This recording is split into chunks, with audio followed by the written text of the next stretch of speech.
Okay, so getting back to our data, this is the actual SPSS output that we got. And I'm going to switch back to my PowerPoint because I want to just show you a little more specifically what the data looks like. So when we get our SPSS output, we get a few different values. We get our unstandardized coefficients, which are the way that you interpret the coefficients for your model. So we get our intercept, which is our beta naught, 2.5. And what that is interpreted as is the travel time in hours when the other independent variables equal 0. So the travel time in hours when distance traveled is 0 and number of stops is 0. So it's 2.5 hours when travel time is 0 and the number of stops is 0. So in this case, this is the baseline. This is telling us the minimum travel time for any trip that we're going to do. So as you increase these miles and number of stops, it's only going to go up from 2.5 because these are both positive values. If one of these were negative, then it would decrease the travel time. So that's how you interpret that beta naught value. Then you want to interpret the travel time and the number of stops. So the travel time is interpreted as the increase, each independent variable coefficient, each beta value is interpreted as the increase in 1 unit of x that results in an increase in the dependent variable y that is equal to the value of the coefficient. So for travel distance, if you increase the travel distance by 1 mile, it's the unit, 1 mile, then your travel time is going to go up by 0.034. That is 0.034 hours. So which would be approximately 2 minutes. 0.034 times 60. So that's how you interpret the beta value. So with the number of stops, why don't you pause this and try and interpret that real quick and see if you are catching on. Okay, so if you paused it, what you should have said is as you increase the number of stops by 1, the travel time is going to increase by 0.422 hours, which is about 25 minutes, about a little less than a half an hour. So that's how you interpret the beta unstandardized coefficients. We also can look at the comparison between the two. So if we look here, if you increase the number of stops, that's going to increase your travel time by about 25 minutes. If you increase it by 1 mile, that's only about 2 minutes. But we can't really compare them directly because increasing the number of stops is different. It's a different measure, it's a different parameter than increasing the total distance. There's different reasons why you do those things.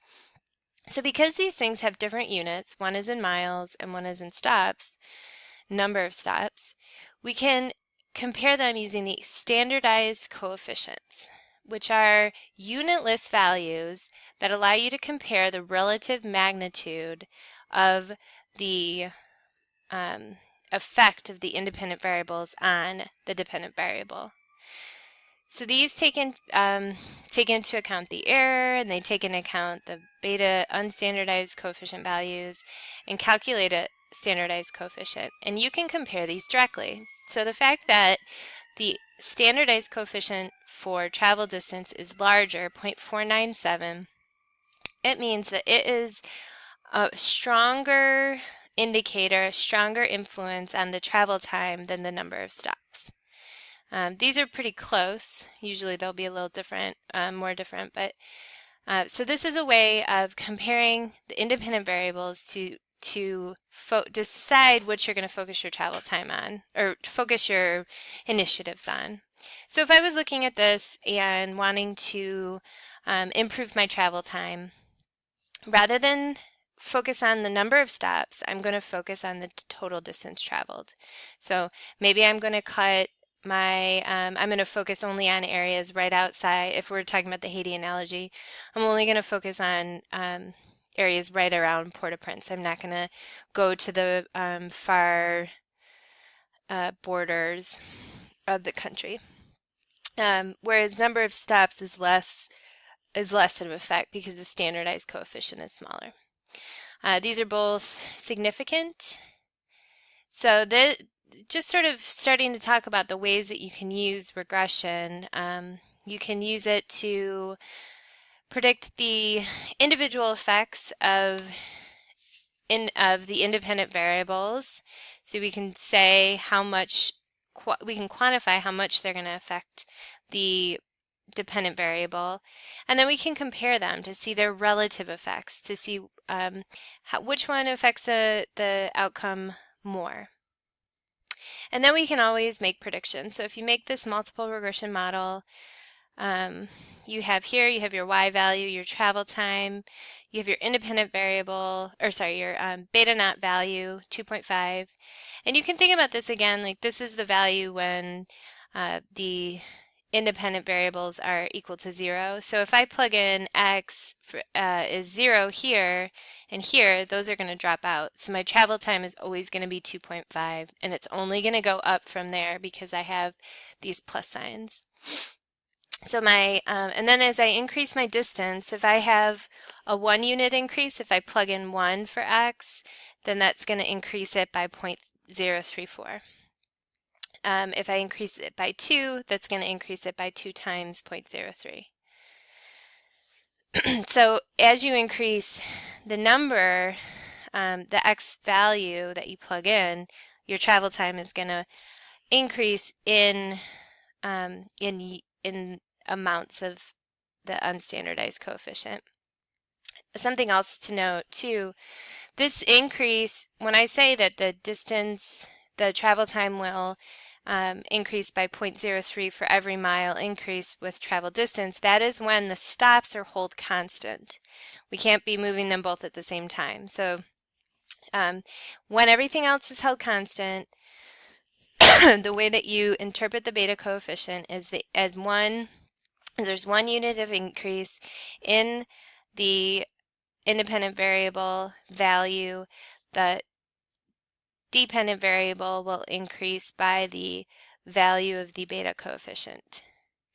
And then we could plug in, so that's another thing you can do, is start to make predictions on the travel time, make predictions on your dependent variable. So if I plug in the number of stops, if someone calls me and says, okay, we're located 50 miles outside of Port-au-Prince, what's the travel time going to be? Then I can plug in 50 for the distance, and then I can say, okay, they're going to have to make 2 stops, so I can plug in 2, and then I can get an estimated travel time, which is based on a pretty good model. My overall model is significant, as well as my R-squared value is pretty high too.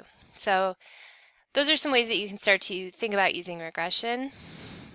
You can also make these estimates of the unstandardized beta coefficient. You can make those estimates in confidence intervals. So if I want to report just the number of stops and its effect on travel time within this model, I can do so using a confidence interval. So I could say 95% confident that if you increase the number of stops by 1, your travel time is going to increase by 0.077 to 0.76 of an hours.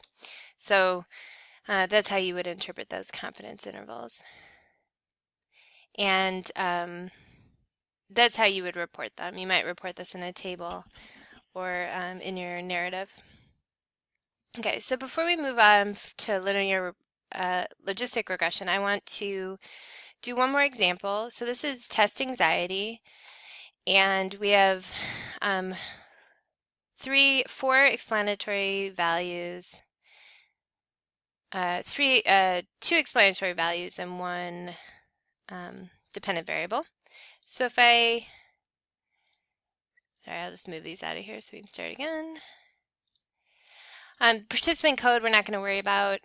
We want to put in our dependent variable. The participant code just allows us to take the data for each individual. Then I'm going to put the exam anxiety in the dependent box, and then I'm going to put my independent variables, which are time spent revising, exam performance in percentages, and gender. Time spent revising is in minutes, I think. Yeah. Okay, so something to note here is that time spent revising is in minutes, exam performance is in percentage. Both of those are continuous values. Gender is dichotomous, so we have a yes or no, a categorical, a qualitative value that you can plug in. When using multiple linear regression, as long as your dependent variable, the exam anxiety, is continuous, you can plug in any type of independent variables. So your independent variables could be continuous, categorical, or dichotomous. They can be qualitative or quantitative. And I'll show you how to interpret those. So again, click that confidence intervals, and we'll get our data to start talking about, or start looking into exam anxiety. First thing to note is the R-squared value. That's pretty high. About 53% of the variability in exam anxiety is interpreted or is explained by the model that includes gender, exam performance, and time spent revising. Our significance level is very high. P is less than 0.05. It's a good model. And then we get to our coefficients. So again, we have those unstandardized coefficients, and we get our constant, which is our value for exam anxiety when all of the input variables are 0. So what this looks like is time spent revising, and this is a negative value. So as the time spent revising increases by 1 unit, exam anxiety is going to decrease by negative 0.605, a score of negative 0.605. So that is how you interpret a negative value. It's just telling you how much is going down, as opposed to going up at the examples we looked at prior to this. Same with exam performance. As the percentage of exam performance increases by 1%, the test anxiety is going to decrease by negative 0.124, or somewhere between negative 0.22 and negative 0.026 if you want to use the confidence intervals. And then the last one is gender. So what would be a gender of 0? That doesn't make sense. But if you go back to your data and you look at your variables, we get our variable view. Here we see that when you click on this, you see that male equals 0 and female equals 1. So what this value means is as someone goes from male, which is equal to 0, increase it by 1, female, the test anxiety goes down by negative 1.76. So when you switch the gender from male to female, you reduce the exam anxiety by negative 1.76. So that means females in general are less, have less anxiety related to the test. This is actually not a significant value in this model, so that's we wouldn't actually report that, but just for the purposes of this example, that's how you deal with dichotomous or categorical values. If this was 3 categories like racial breakdown, we had African Americans, Asians, whites. Each of those would have a value. Say white would be 0, Asian would be 1. So then I could say going from 0 to 1, going from white to Asian, decreases the exam anxiety by negative 1.756. So that is how you interpret multiple linear regression. We will get into logistic regression, but this is generally how you work through multiple linear regression. It gives you a lot of good information about how these values relate. So again, we could look at that standardized coefficients, and we see here that time spent revising is the most important one. So that would be multiple linear regression.